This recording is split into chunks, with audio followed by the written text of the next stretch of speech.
हरे कृष्ण। तो श्रीमद् भगवद गीता के 9वें अध्याय द मोस्ट कॉन्फिडेंशियल नॉलेज से हम चर्चा कर रहे हैं।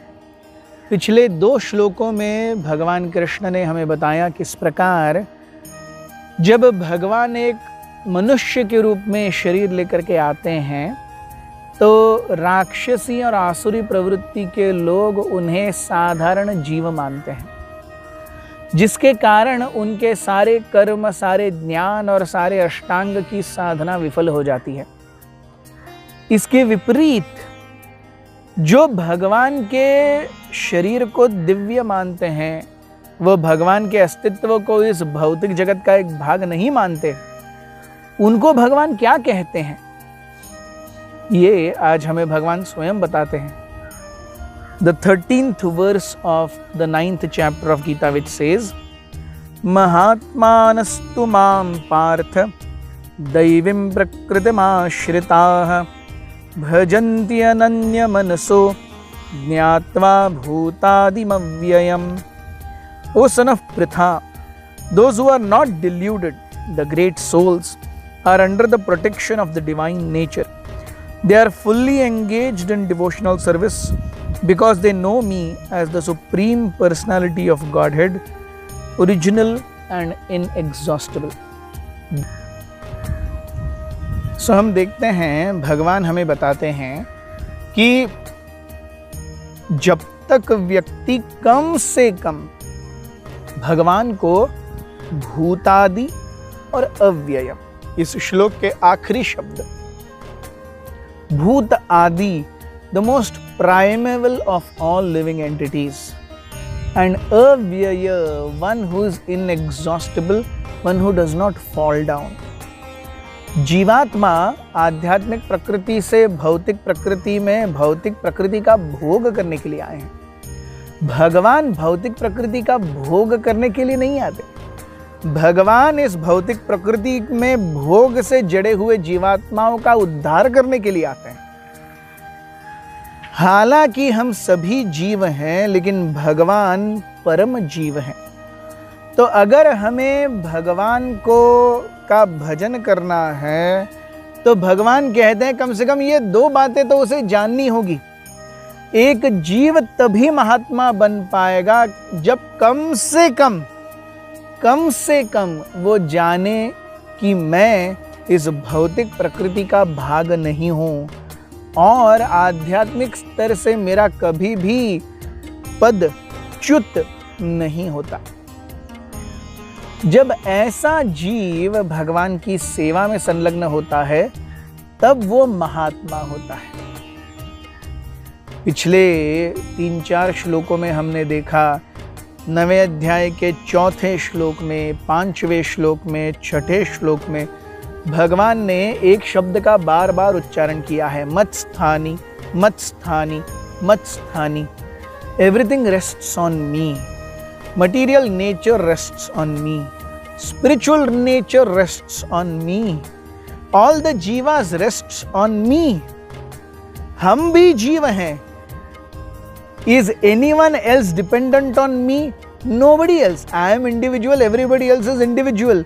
मैं किसी के अस्तित्व का कारण नहीं हूं। मैं शारीरिक रूप से किसी के अस्तित्व का कारण हो सकता हूं। मेरे बच्ची के शारीरिक रूप से अस्तित्व का कारण मैं हो सकता हूं, ये शरीर हो सकता है, लेकिन मेरे कारण किसी का भरण पोषण नहीं हो रहा। भगवान कहते हैं कि सभी जीवा नित्यो नित्यानाम चेतनस चेतनानाम एको बहुनाम यो विदधाति कामान। I am that supreme one who is maintaining everything. So, अगर भगवान के मनुष्य रूप को कोई साधारण शरीर समझता है तो वो आसुरी प्रवृत्ति है। और उसका क्या होगा ऐसे व्यक्ति का, ये हमने देखा कल के परसों के श्लोक में। मोघाशा मोघ कर्माणो मोघ ज्ञान विचेतस, completely bewildered. Such a jiva is completely bewildered who thinks Krishna or God is an ordinary personality.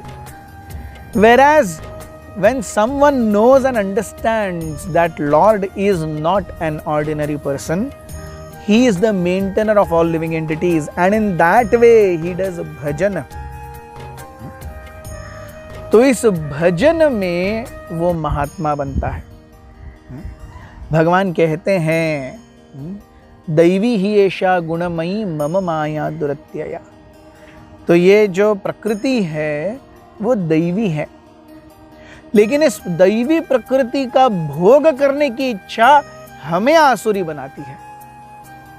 प्रकृति में कोई दोष नहीं है।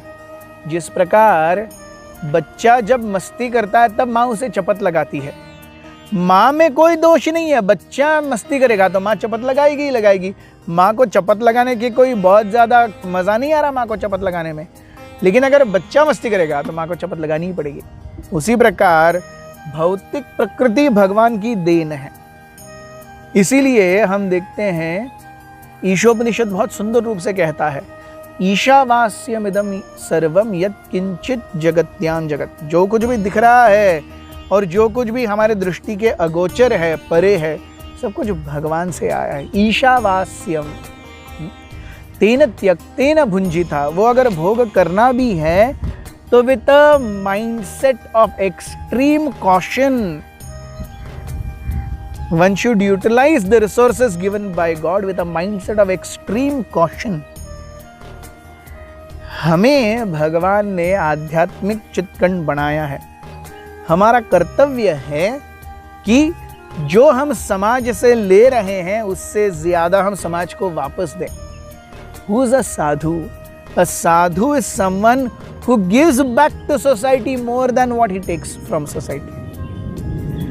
If somebody is only taking from society and not giving back to the populace in general, then he is a sadhu. हम देखते हैं भगवान बताते हैं पत्रम पुष्पम फलम तोयम यो मे भक्त्या प्रयच्छति तदहम भक्ति उपहृतम अश्नामि प्रयतात्मनः।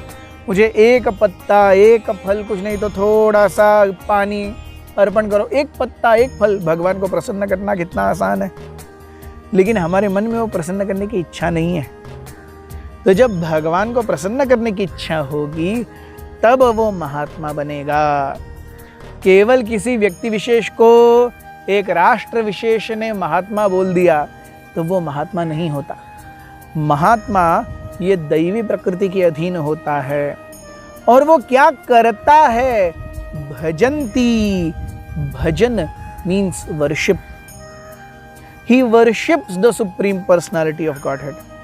हाउ अन्य मनसः, बिना ज्ञान पिपासा के, बिना योग पिपासा के, केवल भगवान की कृपा के लिए वो तड़पता है। That way he becomes a Mahatma. So we see जब जीव इस भौतिक जगत में है तो वो कितना ज्यादा कर्म कर रहा है।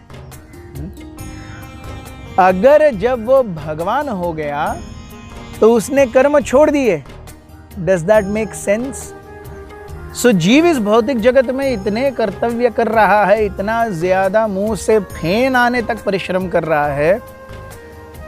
जब उसे पता चल जाएगा, मायावादी कहते हैं कि जब उसे पता चल जाएगा कि वो भगवान है, वो शांत हो जाएगा। अरे अहम ब्रह्मास्मि, तो भौतिक जगत इनमें इतना वो मेहनत कर रहा है, जब उसे पता चल जाए कि वो स्वयं ही भगवान है तब वो शांत हो जाए। तो how does it make sense? It doesn't make sense. आत्मा हमेशा एक्टिव है।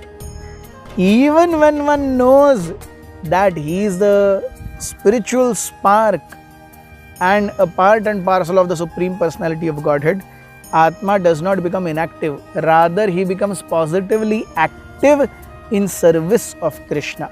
That is what is called bhajanti ananya manasah. Bhakti is not an armchair philosophy. हम आराम से एक हाथ में दारू का ग्लास और एक हाथ में सिगरेट लेकर के भगवत गीता डिस्कस करें। ये आध्यात्मिक जीवन नहीं है। भक्ति, आध्यात्मिक जीवन इज एक्टिव सर्विस। इसीलिए प्रभुपाद जी डिवोशन को, भक्ति को डिवोशनल सर्विस कहते हैं। He doesn't make it only devotion. Thank you very much. Hare Krishna.